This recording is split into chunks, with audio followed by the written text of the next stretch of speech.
What's up, y'all? What's up, YouTube? Welcome to the first Berserker Khazan. We playing the new Souls like, man, I got early access. Ah! Alright, y'all. Thank you for coming to the video, man. That was first the Berserker Khazan, man. If you like what you see, make sure to hit the like, comment, and subscribe button, man. It's your boy Digital701. I'm out this bitch. Peace! Hold on. Don't adjust your videos yet. Sit down. Don't click off the video. It's your boy Digital701 coming at y'all with some first impressions and opinions and thoughts on the first Berserker Khazan. I was lucky enough to receive a beta code and I gave it a shot. And I actually am very opinionated about this game so far because I believe this is one of the most unnecessary Souls-likes that I've ever fucking played. Let's get into it. So first, the first Berserker Khazan is about, well, you guessed it, Khazan, the first Berserker. He's some military war god captain man that, you know, was basically got framed for something, and the beginning again starts off with him like in chains on the way to his execution site. And then he gets discovered by the Blade Phantom, which is like the fifth dimensional god that's going to give him his powers. This Blade Phantom takes control of Khazan's body and it gives him the ability to fight again, gives him access to powers and magic and strength. And basically, you know, we have to purge this demon from us. That's what the story alludes to in the beginning. It's an interesting enough premise. Spoiler alert. You basically end up fighting the Blade Phantom towards the end of the beta here, and you guys end up working together on some Kurama Naruto type shit where I help the Blade Phantom complete his task while the Blade Phantom uses his powers to help me get revenge. And that's kind of where the beta ends, but that's where I stopped playing anyway. I think there's like another 2 or 3 hours after what I've played. I played about 5 hours, so I think the beta is like 7 or 8 hours altogether, but I played enough to give my thoughts on it, honestly. So this impressions video will be mostly about combat, but I'll save that for last. So first I want to talk about like performance and the direction, art direction. First of all, the game is very beautiful. I really enjoy the snow effects and how you can, make trails and everything like that. I enjoy the way Khazan looks. I enjoy his weapons, the way the enemies look and everything. They give you these little splash screens when you start a new mission because this game is kind of mission based like Neo. And it's a very beautiful game. I could tell they took a lot of effort into making this the most appealing game possible. Art direction, the way the Blade Phantom looks, the way the Blade Phantom, the bonfires look and everything, the little effects on it. I really enjoy it. The menus are a little lacking, I will say that, but that's par for the course when it comes to games nowadays. Menus and UI are just bare bones basic. And it's so odd here because the Blade Phantom save point has so much flair into it. You would think they would have used this to kind of, fuel the UI with the health bar and, just the menus in general, but no, they sadly did not. But still a very beautiful game overall. Performance-wise, I'll play it on PS5. Performance mode, it seems to hit a consistent 60 frames per second. There were definitely some times where it may have dipped down to maybe like 55 or something. Obviously, I don't have an FPS counter on my console, but it seemed to be a consistent 60. Probably dipped a few times though. There was some little weird hiccups and hitches here and there, but this is a closed beta. The game doesn't come out until, well, we don't even know in 2025. So, overall though, very beautiful game that runs pretty well, I will say that. As I said before, this game is a Souls-like, and it is a Souls-like through and through. There is nothing that you have not seen before here. Now, the thing with Souls-likes nowadays, they like to blend the Dark Souls, Sekiros, Neos, Bloodborns, and fuse them all together. So this game is another one of those big melting pots, you know what I mean? So you have your usual flair of a stamina bar, light attacks, heavy attacks, and then you have the blocks, the perfect dodges, the perfect block / parries. You have a perfect block and a deflect parry. So they're giving you everything here. The enemies have a stamina bar that you can break, that you can parry and, you know, break, whittle down like Sekiro. Once you break it, you can get the finishing blow on them, a la Sekiro. There is no roll in the game. The game has a dodge like Bloodborne. It's a very swift dash that you can perfect dodge, outside of you just kind of feeling cool. There's really no point in you doing it until you go into the skill tree, and there are some perks that you know, make it better. In case because you get an option. If you want a perfect block and parry and deflect, you can do that. Those have immediate rewards because you whittle down the enemy's posture or poise bar. But until you can get into the skill tree, perfect dodging really has no benefit. There's really no point in doing it in the start of this game. I will say though, the groundwork of this game is very Dark Souls 1. While they have mechanics from all the other games, this plays like Dark Souls 1. If you like Dark Souls 1 and you like to get harassed by a guy with a shield while an archer sits back and just keeps firing arrow at you, yeah, if you like Dark Souls 1, definitely buy this game for sure. Difficulty wise, I will also say it's like Dark Souls 1. Enemies hit hard. You have a guard, you're supposed to use it. You're not supposed to be getting hit by attacks. They want you to fucking block. And if you don't block, you're going to take a metric fuck ton of damage, so to speak. Everything hurts in this game. It's honestly kind of annoying. Now, the parry windows and parry timing, they are very tight. You can whiff very easily. And because of the high damage that the enemies do, it hurts really fucking bad. I think the enemy damage, if anything, they do a survey, turn that shit the fuck down. There is no way that a knight with a shield is just beating my fucking ass because I'm trying to hit him and we're attacking at the same time. You know what I mean?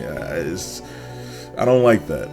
So for instance, in this game, you have a light attack and a heavy attack. Light attack does, you know, more damage and a little bit of posture damage. Heavy attack does more damage and more posture damage at the same time. Light attacks don't stagger the main enemies. Now, we all know in Dark Souls, you start off fighting a soldier or a skeleton that you can just light attack 3 times to kill them. Not in this game.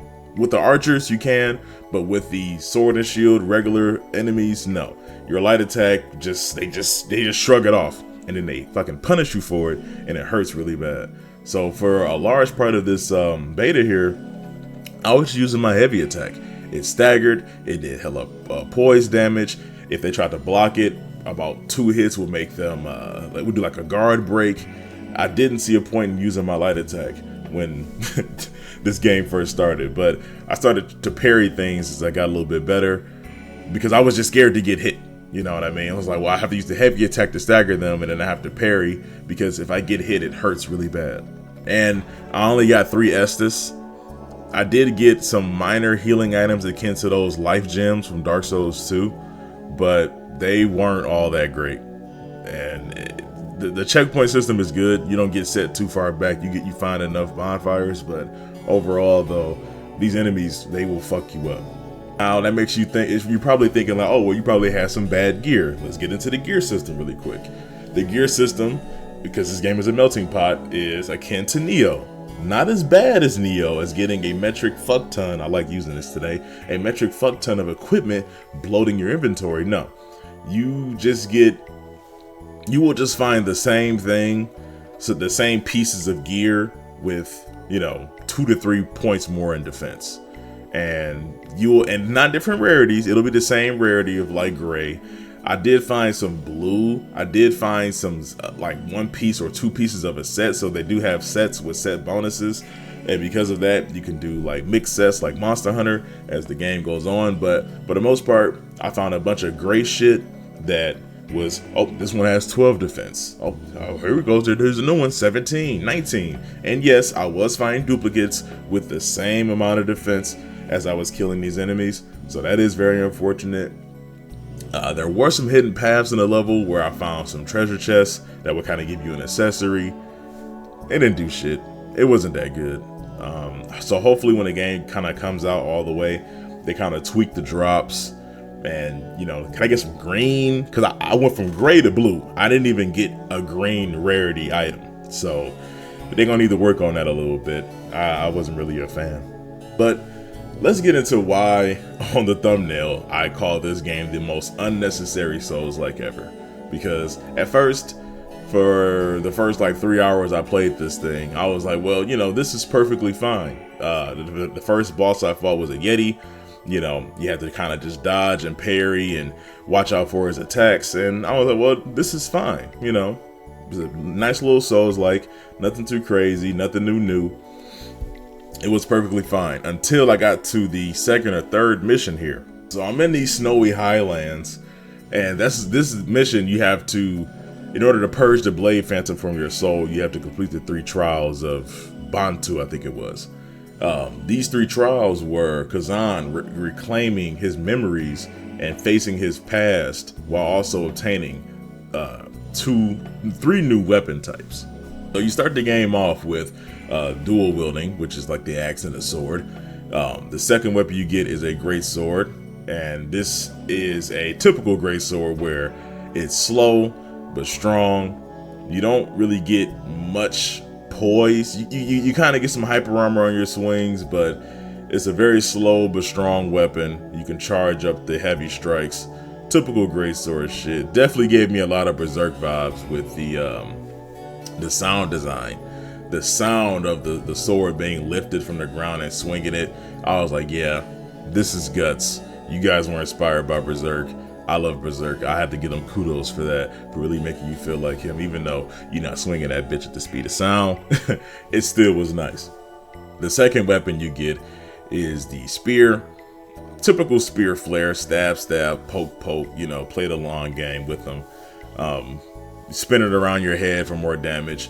I think this one may be my favorite weapon so far because the heavy attack, which does the most poise damage, is fast and multi-hitting. So I think this is definitely my favorite weapon. I'm not sure if there's going to be any more weapon types. Right now we have dual wield, greatsword, spear.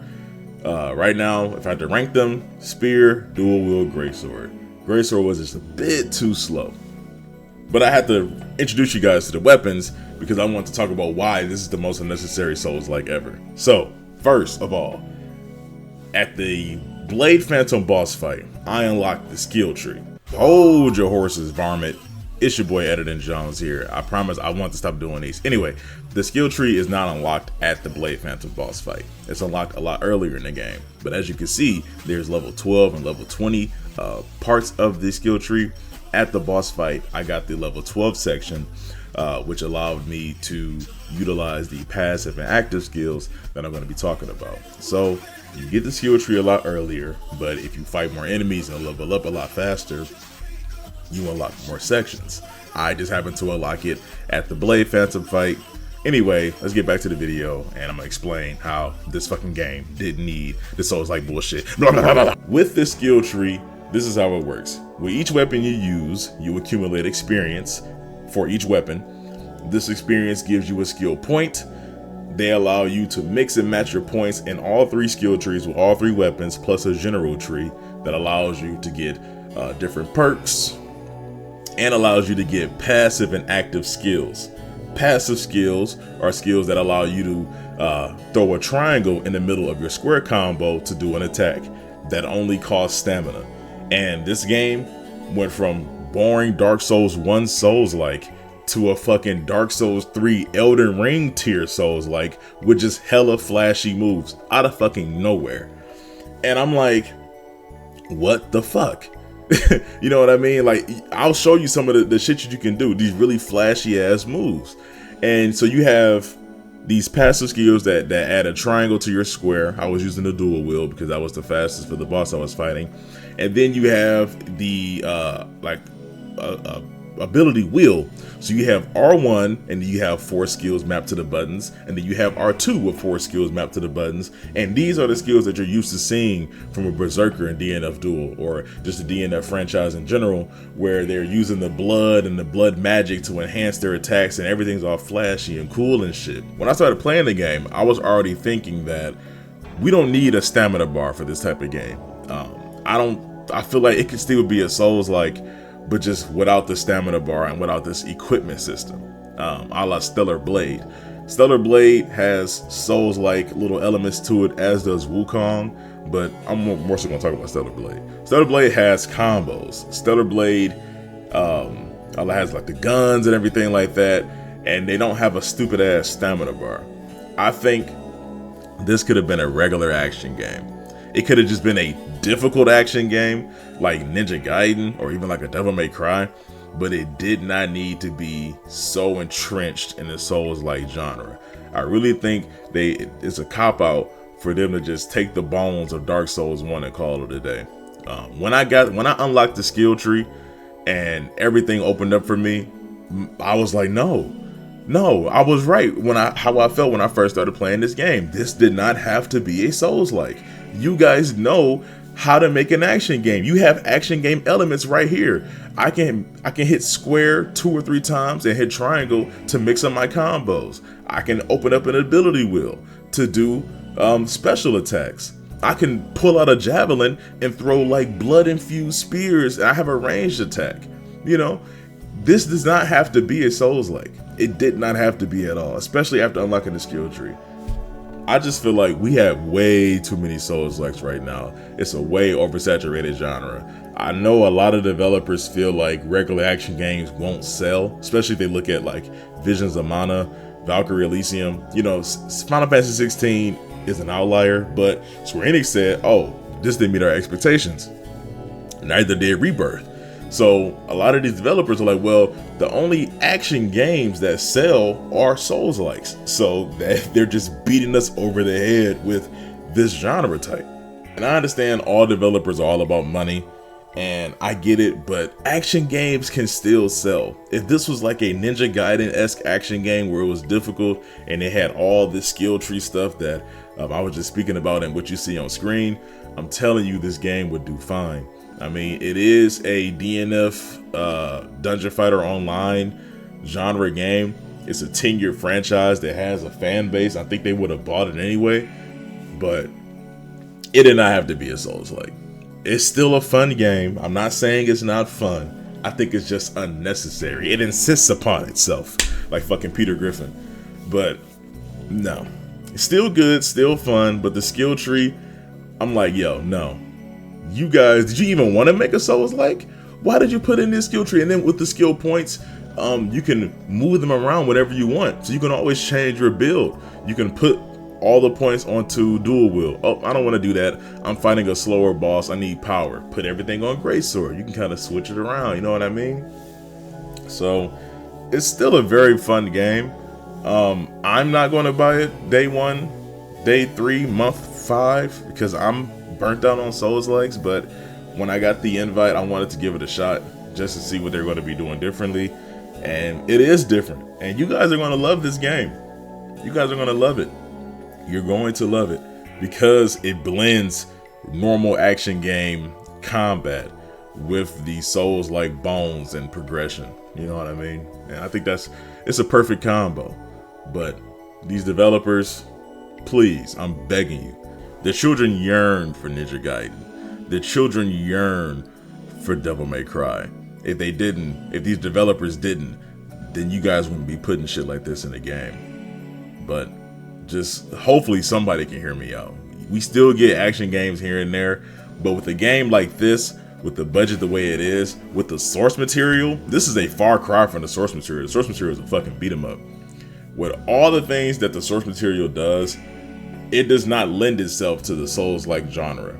It lends itself to, you know, maybe a Yakuza style game, Ninja Gaiden, Devil May Cry, with all the flashiness. You know, we should not be limited. The motherfucker can't even jump.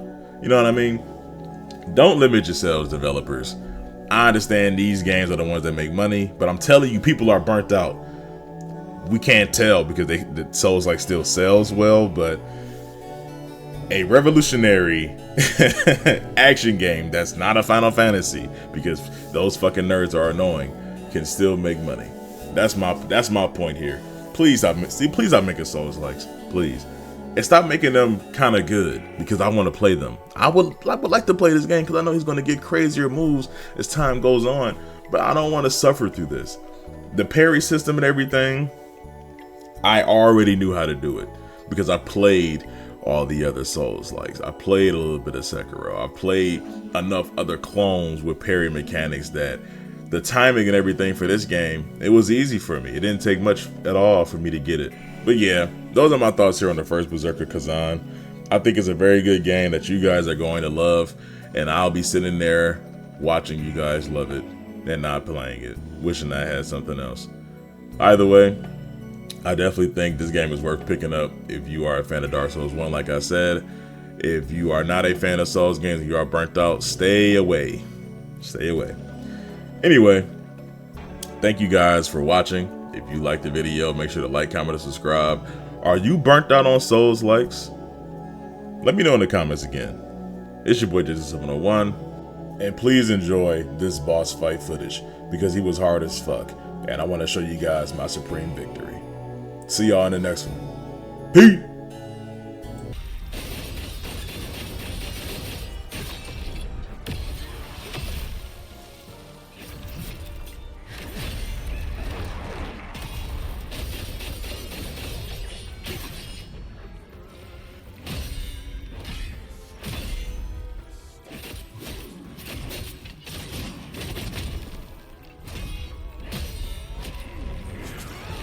Oh, I should have died to the side.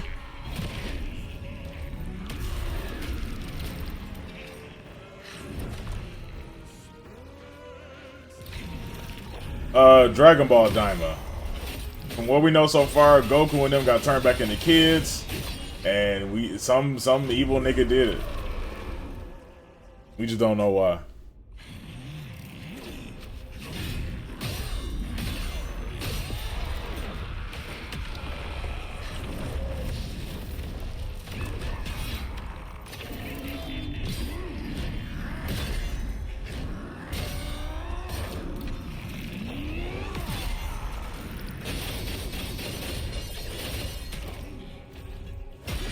I'm dead.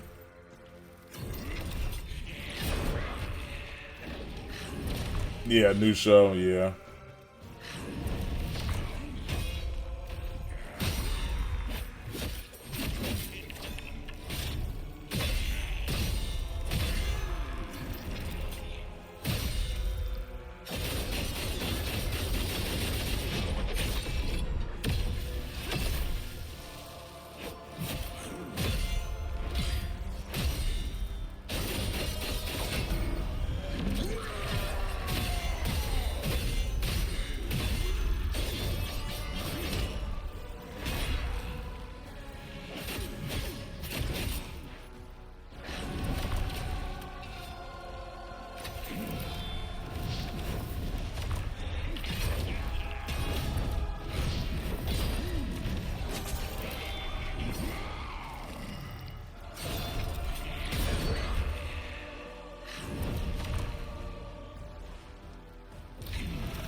Fuck.